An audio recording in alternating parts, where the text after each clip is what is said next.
Gentlemen, the time has come. We are finally here to preview round one of the Laptop Lap Dances Fantasy League playoffs.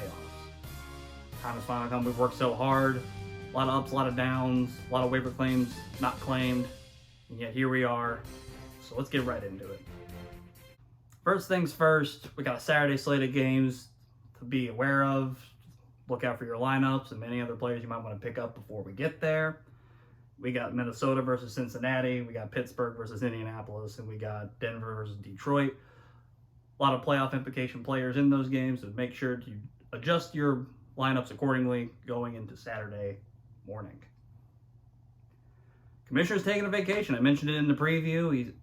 He's off getting prepared mentally, physically, emotionally, just to prepare for a three-peat. Listen to a lot of Lil Wayne and looking up Kobe Bryant stories. So he's going to walk in there with a chip on his shoulder. So, Philip, enjoy your week off. We'll see you in round two. And we are in round one. 7 will enter, but only one person can be the champion. Will it be Philip going for a three-peat? One of our former commissioners retake the reins? Or will a new up-and-comer change everything for us? And this is what we're about to find out. Toy Bowl turning. We got our 3 teams right here that will not be in the playoffs, but still have a lot to compete for. Got Josh over here at the 8th seed, who is safe from punishment. Regardless of how things turn out for him, he will not have to eat a burrito and run a mile. Then you got me and Steven, who are trying our best to avoid that. So, we're all playing round one. Lowest scorer, highest scorers will move on to the next round. Lowest scorer, if it's Josh, at least it's totally safe.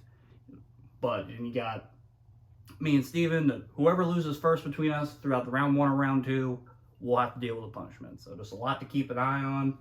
Of course, whoever moves on to round 2 will be competing for their $40 back. So a lot on the line here.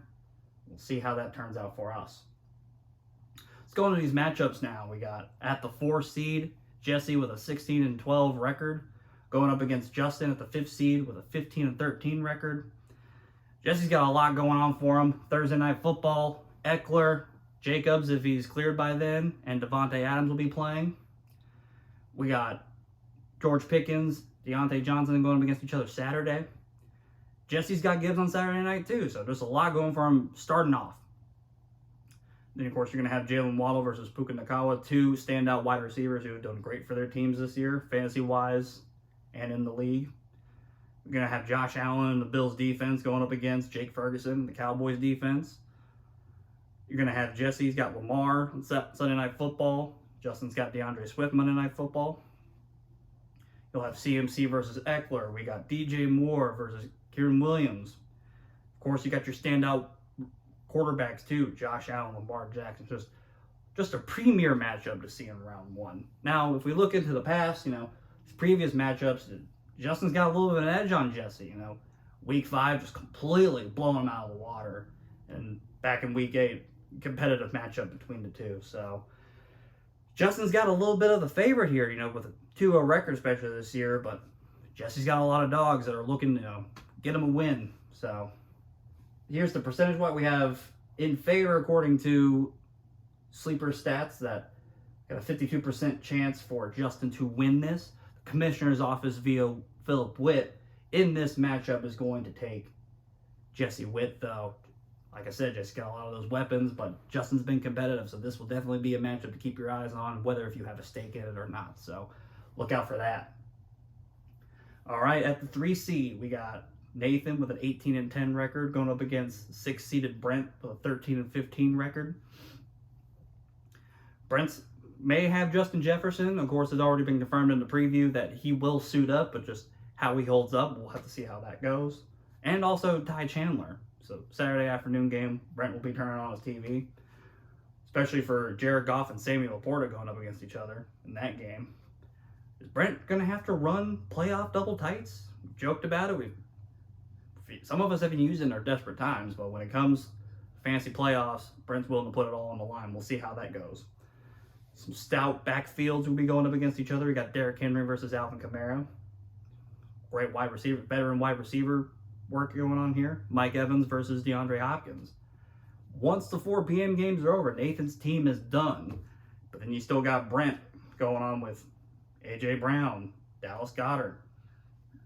So, a lot to keep on there. A high-octane offense going up against the Seattle Seahawks. We'll have to see how that fares for Brent.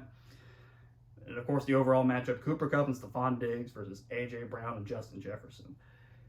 Honestly, probably would have sounded like a more viable matchup going into the year, but, of course, injuries and other players moving up and down the depth chart. Just could have seen a lot more from these guys, but yet there's still wide receivers you can treat, wide receivers that you can trust going into a big matchup. If you look to our previous matchups, Brent's got a little bit of an edge going on against Nathan. Week 6, close matchup there, and then round 1 of the playoffs last year, Brent was able to go up against Nathan and get that win there. So history is on Brent's side. There's a lot of key players, a lot of key matchups that will decide this game. Sleeper saying it's a 58% chance that Nathan's going to win this game. The commissioner's office is going to have to agree with them, and Philip's going to take Nathan to win this matchup against Brent. And finally, the last matchup of this first round, we got the 2-seeded Danny with a 19-9 record going up against 7th seed Noah with a 12-16 record. Rivals playing for the second week in a row. These are guys that, former commissioners. They just have that instinct, the championship pedigree to just keep on fighting and always looking for a win. But, Dan's going to start out hot. He's going to bring out Keenan Allen on Thursday Night Football. As the week goes on, we'll have Jamar Chase versus TJ Hawkinson and Joe Mixon Saturday afternoon. So do watch out for those games. Dan's got Michael Pittman also Saturday afternoon and Amon-Ra going to Saturday night. So once again, Saturday, a big day for one of our playoff teams. Always want to tune in for that. Miami versus the Jets. That's going to be a big game. A lot of players in there. Tua, Devon Achane, you got Mr. Hall, and Wilson versus Raheem Mostert. So definitely another game to keep an eye on going into that. Thursday night football. Jordan Love, questionable whether or not. Just a lot going on with that loss against the Giants. Some injuries piled up. Let's see if he can be prepared. Going up against fantasy-wise, Rashard White. Always putting in work in the backfield. Saquon Barkley versus Tony Pollard, 2 standout running backs in the same division. Will always put the fourth 100%, especially in those big games. Danny is done after the Sunday 1 p.m. games. Danny's going to have to sweat it out early and just hope the destiny is good to him going into the rest of the weekend. And then Noah's going to end his performance with DK Metcalf on Monday Night Football, going up against Philadelphia. Definitely want to look out for that as well. The previous matchups, Danny's had Noah's number this week. 2-0. Definitely some bragging rights in on that. It's too close to call. Sleeper doesn't know. I don't know. Rest of the league doesn't know. These two powerhouses, what if they're going to bring it in together and see what's going to happen for them. The commissioner's office via Philip Witt will pick Noah Bell with the upset. It'll be very exciting to see how that turns out, and I'm just excited for all these matchups. If there's someone viewing on the inside getting ready for a burrito bowl, it'll be entertaining just to see good playoff fantasy football. And that's going to be it for the round 1 preview. Like I said, make sure you have your lineup set for Saturday. Check in your injuries, check in your waiver claims. Be prepared to go to war and fight for it all, man. I'm proud of all of y'all. Y'all have done a great job with your teams this year. Kept it competitive, kept it sportsmanlike. But now we're going into, going into deep water. So be excited to see how that turns out. And that's going to be it for us today. Once again, I'm Ethan Trout signing off. Philip Witt will be back next week for your regularly scheduled program. Until that, hats off to y'all. See y'all later.